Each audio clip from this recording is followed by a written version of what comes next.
Here's the project well underway, but I want to show you how I got started. This is the image that I got in my email, and you'll notice that it's not square, that it's actually distorted and twisted. Now there's a couple of different ways to change this.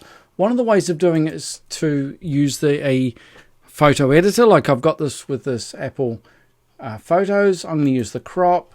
I'm going to straighten this. I'm going to straighten the vertical.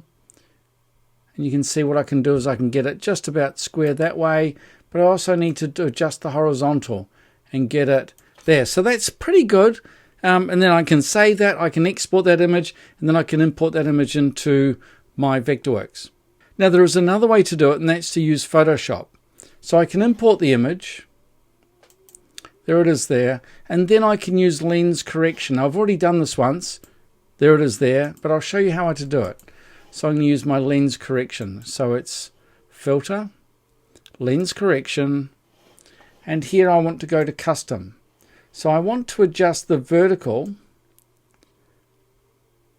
until it's pretty square that way, and then I need to adjust the horizontal as well and get it round, and there again you can see that I've got that adjusted pretty well.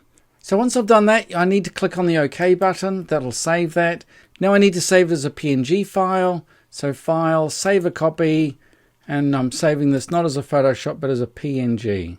Portable Network Graphics. So it's a PNG format, large file size, OK, and it's now saved onto my desktop so I can use it. So there's the project in Vectorworks. I'm going to start a new project. A completely blank document. Now to import this into Vectorworks, there's my PNG file. Drag and drop it into Vectorworks.